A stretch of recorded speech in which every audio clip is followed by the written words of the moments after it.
What's up, guys? So, this is not a mail day. This is not a modern set haul. It's kind of a mini set haul.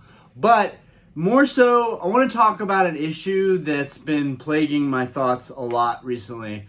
Not just regarding Pokemon, kind of regarding the world, regarding my life, regarding materialism itself, consumerism, this culture, buying stuff. I love Pokemon. And I love collecting Pokemon, but something that I wanted to talk about is they are printing too many Pokemon cards. They are printing too many Pokemon cards. How can this possibly retain good value if they're printing too many of them? I mean, some will argue that no, there are certain sets you want to go after and certain sets that you don't want. I'm learning that the hard way as I get back into the hobby and move away from collecting vintage and get into collecting more modern stuff. These modern sets recently, for me, the best ones were Evolving Skies and Brilliant Stars, and I didn't really even pull that great of stuff from either of those sets, but I think those are the best ones that you want to hold on to retain future value. But like, back in the day, sound like an old guy, back in the day, you had up to 2007, 31 sets-ish, all right? 31 sets. 1999, that's 8 years, 31 sets. That's about 3.5 sets a year, give or take. All right, 3.5 sets a year. That's really, really good, all right? That's a great way to space things out, okay? Now we're getting like, all right, we had Fusion Strike, we had Battle Styles, all right? I didn't even pay attention to Battle Styles, but you had Fusion Strike, Darkness Ablaze, Evolving Skies, Chilling Rain, Vivid Voltage. I've got a good couple of those up there on display. Oh wow, this is actually fun to use this thing to angle. Anyways, and then in another video, I really want to talk about my little sneaker collection down there, because that's what I was into collecting before I got into Pokemon. Back in the day, I was into sneakers, and then recently, really got more into Pokemon. But what I want to talk about is, you've got all these sets that have come out this year, and then on top of that, to top that off, you had Brilliant Stars. After Brilliant Stars, you have Astral Radiance. Now we have Origins. In November, which is before the next year even starts, we've got Silver Tempest. I want to say it's Silver Tempest. I'm pretty sure it's Silver Tempest. I was just looking at it and I was appalled by the fact that there's so much product out there, so many gift boxes and bundle boxes and ETBs, and it's just like, ugh. For the modern collector, for the average person, it's just like Pokemon just expects like constant consumption, and maybe they'll get that, but it just feels like I'm being overwhelmed by Pokemon product. Also, big props to my wife, even though I did buy this phone, but this phone is awesome. I'm using an iPhone 13 right now, and the quality, guys, it is amazing. It is so good. I just don't want to be borrowing her phone every time I want to make a video. And I'm sorry that the quality of my videos has gone downhill with the iPhone 6. That's just my personal phone. That's the easiest way for me to just make content, especially when she's putting Aspen to sleep, feeding her, taking our new foster pit bull outside. I can't be borrowing her phone all the time. But she was nice enough to let me use it tonight. And that was great, because this is an important topic that I do want to talk about. There's just too much product. The vintage stuff, I feel like, is a really nice balance, and I can find peace at the end of collecting all the vintage stuff, because there's only so much vintage stuff out there. And the supply is getting scarcer and scarcer. So it's really easy to kind of check this off, check this off, check this off. And that stuff already has a cemented value that is like skyrocketed since its initial releases. And that might happen with these modern sets. It could take 20 years, but my point is, it's so easy for me to collect vintage stuff. It's always a home run. Stuff sells easier, sells better, people are more interested in it, there's that nostalgia factor. the modern stuff is going to be tough to resell, and it's going to be tough to sit on when you think you've got a good set, and then all these other sets get released, and you're like, okay, but do I have to get this one? Should I get this one? And if you're buying a case or even a booster box of each set, you're going to have a big handful of boxes that you're going to have to sit on, and they might not even have any of that good of pulls in them, because the pull rates have really, in my opinion, let's be frank, they've gone downhill. The pull rates have gone downhill. You're better off going on eBay. And this is not dissing the hobby. I'm going to continue with the hobby, but I want to be honest, and I want this conversation to be had, because if you're a content creator, then you don't want to go saying that modern Pokemon is doomed, this, that, and the other. You're going to get a lot of hate messages. You're going to get a lot of people that get fired up that are like, well, I spent a bunch of money on modern, so it better not go downhill. But I'm not saying that we're doomed with modern. That's not what I'm saying. I'm just saying that I think Pokemon, they've revved up the printers, and that is great. That's great that they're able to keep product coming to us, and there's no shortages. Because I know in the Sun and Moon era, there was shortages. You couldn't find stuff in stores. So I get it. It's great. But there is just so much stuff coming out. It's so hard for me to feel like I can stay on top of it. I'm still collecting stuff from Evolving Skies, Anyways, it's so much easier to collect vintage and check stuff off my list. It is a lot more expensive, especially the holos in these older sets like Sky Ridge. They're really expensive, like ridiculous. Especially if you're looking at PSA 8, 9, 10s. I mean, you're talking thousands of dollars here. But, and I love with modern, that the card prices, even if you don't pull it, they're relatively cheap. Even the nicest alternative arts are relatively cheap in comparison to some of the nicer chase cards that are vintage. What's my next point here? I think Silver Tempest could be good. It's got a Ho-Oh. That's going to be sick. I'm going to be all in on that Silver Tempest set. I'm probably just going to leave a bunch of stuff sealed and then buy the single card online. I might open a couple packs, but I'm learning that the odds aren't great that you're going to pull something really good. And I want to start opening stuff again, but I'm being very, very cautious and conservative. I like that I have a bunch of product piling up, sealed, that has a better chance of going up in value if I leave that mystery, if I leave it sealed. I know that if I'm breaking this stuff open, I'm not going to get my money back from single cards. I'm not. You might have figured it out, but I don't want to go through all that work to figure it out. So what I'm saying to you is, if you're a new collector, if you're collecting modern, I would just go after the cards you really want and keep that stuff sealed, because it's going to go up in value in the long run. If you just don't have the willpower and you just gotta rip them open, I'd be careful, because you're gonna have a lot of, what do they call it, post-opening depression. Me and a buddy were just talking about this. No one seems to be talking about it, but it's very real. Post-opening depression. When you buy a bunch of modern sets, you buy a bunch of packs, you open them up, you're all excited, you think you're the one, and then you don't pull that chase card. And part of that is expectations. You set your expectations up here. You really shouldn't have any expectations at all. You should be kind of just happy with whatever you get. As I've gotten into the modern stuff, I kept my expectations low, and I was relatively happy with what I got. Then Brilliant Stars came out with that friggin' Charizard. I saw that Charizard. I had to have it. I went everywhere. I went to Targets. I went to hobby shops. I went to GameStop. I went everywhere, gas stations. I was buying these packs wherever I could find them. And you know what? I learned something very valuable. That I had major post-opening depression. And it was ruining the hobby for me personally. I opened, and I've commented on people's videos that have great luck with Brilliant Stars. I've been like, yo, I opened $1,200 easily. Could have been even more than that. Of booster boxes, of packs, of gift boxes, ETB, whatever. I opened a lot. I did not get an alternative art Charizard. I was really upset about that. I got 2 V Charizards. I got an alternate art Umbreon, full art. That was cool.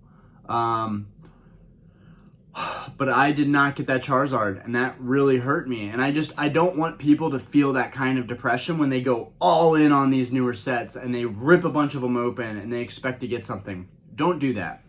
As somebody that cares about the hobby and wants it to continue and is a avid collector, what you guys should be doing, what I'm doing, this works for me. Not that you should be doing it, but it works for me, and I feel better and I'm happier overall right now. And I can focus on making content and not pulling that card and letting that materialism and that consumerism just like totally destroy me and then create post-opening depression. And that's exactly the reason after I opened those modern packs, I knew that I didn't want to open the packs from this base set, or actually this base set booster box. I have the original seal wrap on it, but it is not fully sealed. I talked with the original owners. There's even the Wizards of the Coast bag up in that corner right there. That's the original Wizards of the Coast tote bag that came when they bought that out of a comic shop. But anyways, I have 17 sealed base set unlimited packs, and I have not opened a single one. And it has been really tough for me because that is kind of like the big ticket item that I own that is really nice. I have a Tempest gift box and a Thunderstorm gift box, which are behind all this crap. There's one of them right there. And those have booster packs that are sealed as well. But I have not opened a single vintage booster pack yet. I really told myself that if you wanted to open this stuff with the value that's associated with this stuff, you better get a following to appreciate it, and you better be making enough money. You know, we operate and own a bar, me and my family, and so if the bar is doing really well in the future, that is something that I could consider doing. But for now, I operate with the newfound values that I gained after not getting anything really that I wanted out of Brilliant Stars, which is keep your sealed stuff sealed. It is already getting opened everywhere, or there's just resealed product all over the market in terms of vintage stuff, not the new stuff. I highly doubt the new stuff is getting resealed at all. And you really shouldn't be worried about that. But just get the chase cards. Go after your chase cards. Pokemon Go, for example. I didn't do a single opening on here for Pokemon Go. I really like that set, and I wanted to open up some stuff, but I haven't. I have the gift boxes, I have the ETBs, but I didn't. What did I do? I went on eBay, I haggled with the seller, and I got myself 2 Radiant Charizards, a Radiant Blastoise, a Radiant Venusaur, a Greninja, and a Radiant Eevee, all opened up together for $70. $70. You know how much that gets you in ETB value? It gets you 1 ETB and then $20. ETBs are $50 or they're $40. And if you don't get a single Radiant card like that, the Venusaur, the Charizard, the Blastoise, you're gonna be bummed out. Now, I did not know how good or how easy the pulls were for this set for Pokemon Go, but I just didn't want to learn. I didn't want to learn the hard way, so I kept my stuff sealed. I even got some more stuff recently, which I'm about to show here. And I'm just going to keep it sealed. And I've decided I'm going to buy a bunch of Tupperware bins, put them in my garage because I'm losing space in this room. I want to keep it clean, which makes it easier to just pop in here and do videos. If you got stuff all over the place, it gets a mess. Your life becomes a mess. Anyways, game room is cleaned up now. I want to keep it that way. But I want to get bins in the garage, store all this stuff in there, and then it's really more of an actual investment. And you can feel better about that and get the cards you want by ordering them online. No, you won't get the magic that you feel when you pull that chase card yourself. And that is something very special. So when I was just getting back into this and doing videos and getting into modern stuff, I already had a bunch of vintage stuff, but I was getting more into modern. One of my first videos I did with my wife, we opened Celebrations packs from the Celebrations ETB, which I think I have 11 ETBs right now sealed. Now, I also learned something valuable from that. I pulled a Charizard, and I was like, I pulled a Charizard, yeah! But what I learned from that was I opened another one, and I didn't get anything. So I didn't get the Blastoise or the Venusaur. So I said to myself, all right, I'm not going to open another one. I'm going to get the Blastoise and the Venusaur. They were like $5, $7, $10, something like that. I completed my trio set, and that was that.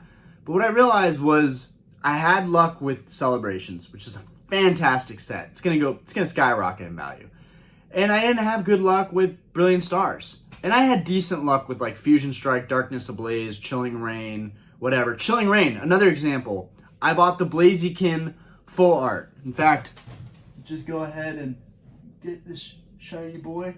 Hopefully I don't knock all this shit over. Okay. Look at this beautiful shiny boy. Look at this guy. He's gorgeous. Look at this artwork. Phenomenal. But apparently this card was like damn near impossible to pull out of Chilling Reign. In fact, let me look at centering wasn't good. That's why this card was up for sale, because the centering wasn't good, which is a stupid reason. I don't know if that's why it was for sale, but I think that's why most people put their chase cards for sale, because the centering isn't perfect and they can't get a 10, which I think is a bad reason to get rid of them. Or maybe they just wanted some money for it. I don't know. Anyways, this is a badass card. Such a beautiful card. One of the few alt arts that I actually paid good money for and, you know, made me realize that felt really good. I bought that card. It was pretty simple. Felt really good. That's what I'm going to do for all the alt arts. I don't have the Evolving Skies alt arts. I'm going to just buy them eventually. I haven't got to that point. The alternative art, Rayquaza, both arts for the Rayquaza I still don't have. And I do have the V full art, but I'm getting off topic. Anyways, guys, go after your chase cards. Buy them online. Keep your stuff sealed. Open stuff if you want to, but be careful, because you might not get what you want, and it might make you feel a certain way. And, you know, it's so hard to keep up like that if there's stuff being pumped out. Like the way that I'm operating now allows me to make different kinds of content and get creative. Really, that's what being a creative content maker is about. I realized it felt really redundant opening packs, and I was getting depressed after opening them. So I just want to warn people of that type of thing that can happen. And then it'll ruin your passion for the hobby, and we don't want that. Anyways, guys, let's get into the other part of this video, which is got myself a little haul at the GameStop. All right, I'm getting weird. Getting super weird. I think I'm getting excited because I am doing things in such an effective way now where I never feel any buyer remorse, and I only feel like it's a good investment. That's it. Brilliant Stars is not that great of a set, in my opinion. It's not that great of a set, but it is a great set at the same time because of the chase cards that it contains. It's almost like you should just buy the chase cards as investments. Just every set that comes out, buy the super valuable chase cards as an investment. Maybe get a box or a couple packs sealed. Keep them that way, but get the main card so you can be like, I got this card. Now, there is the other factor that someone may make obvious. So first things first, I got all the Charizard arts. Oh baby. Oh baby. How many is these? Let's see guys. Let's see. 1, 2, 3, 4, 5, 6, 7, 8, 9, 10, 11, 12, 13. GameStop is a great place to get your packs because one, you get that monthly $5 coupon. Ka-ching! Free pack. And then on top of that, you have your points that accumulate and go towards more purchases, which is awesome. I'm always saving a little bit of money when I shop there. Hi, friends at GameStop. Yeah, those are my homies right there. But yeah, we got our packs. I specifically asked for the Charizard art. Guys, this artwork, phenomenal. Phenomenal. For any modern set, this has to be the best artwork you've seen on a modern set. Even Silver Tempest that's coming out. You know, the Lugia alt art looks okay. The artwork on the pack looks okay, but this guy, he is going to be remembered. For sure. For sure. I'm sorry, there might be a little bit of crying in the back. Aspen is getting put down right now. Sounds like she's being a little fussy, but that's okay, because we're almost done. While I was in the GameStop, I chopped it up with my homies. We got my receipt. That's good. I want to keep all that stuff together. I'm even keeping these GameStop bags because I even think that one day, like 10 years down the road, those bags are actually low-key going to be like vintage looking or something. Anyways, it might sound silly, but oh, that's funny. This one has the price tag, but so I got myself these beautiful babies. Beautiful babies. got these beautiful babies. Pokemon Go. What the fuck? Pokemon. Sorry, guys. I'm sorry. And I was going to show this after, but yay, we got the display too, which actually is a sick display. You've got Charmander, Bulbasaur, Squirtle on there. Perfect. In mint condition. We've got the... Why doesn't it just show me what I'm even purchasing here? Pokemon Go pin collection. The pin collection, all right? The pin collection. So, this is the pin collection we've got here. We've got our Bulbasaur right there. All right, so I'll just hold these up one after a time. So I got one of each starter, because who wouldn't get one of each starter? All right, what this contains, how many packs? 3 Pokemon Go booster packs.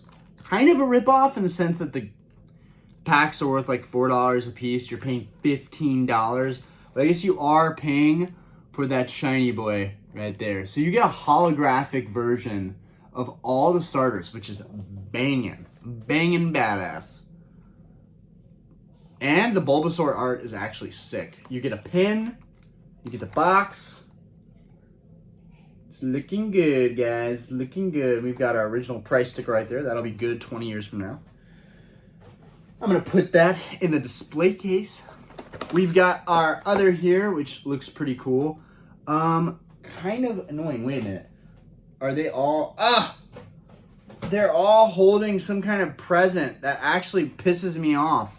Why'd they have to do that? Why couldn't they just have a cool card with the Pokemon? Why did they have to go and have it holding some kind of thing? I mean, they got their pins. For all of our pin enthusiasts, this might be for you. We've got our shiny boy right in there. There you go. I don't even like that I'm saying that. I don't like the people who are like, look at this shiny boy, look at this pretty boy. I don't like that. I wonder who I got that from. Anyways, yeah, so another thing I forgot is all the stuff that's getting pumped out. Like, I walked in and I was like, there's more Pokemon Go crap? Like, when are they going to stop printing that stuff? They're already into Origins and crap. There's just so much stuff. There's so many ETBs and special boxes. And, of course, I'm back into Pokemon, and I missed one of the most important drops this year, which was the frickin' special delivery Charizard promo card. For free if you spent $25 at the Pokemon Center. Someone, please, see this video when I go big and just send me that damn card. I really want that card.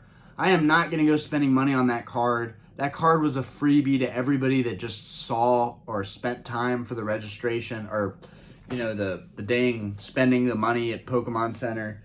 I'm just learning about all that stuff now. You know, I'm trying to be hip like the cool kids. Anyways, got this Charmander right here. Look at this shiny boy. See, I'm doing it again. He actually looks pretty good. But crappy thing is they're all holding some kind of present. And this little present right here. And I actually don't like that at all. The pin, can't really even see the pin. I'll try and show you guys. Yeah, can't really see that well. Anyways, we've got our 3 boxes. Gonna go in here. And then I'm going to close this up.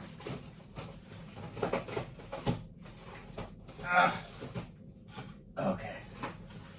Oh, God. Okay. I'm sorry, guys. I suck. This is not wibbly wobbly. That's why, because... Wait, let's see if I can remedy this. Can I make this fit? Alright, guys. This is not working the way that I wanted it to. Anyways, put this in like this. Ta-da! I got the display. I got these guys. Alright, cool. And we got our Brilliant Stars packs. Now, while I was in there, quick little shout out. Brian, thank you so much. If you do happen to subscribe or watching this, I walked in there. Homie was in there. Pulled this Jolteon VMAX full art from Evolving Skies, which I really wanted.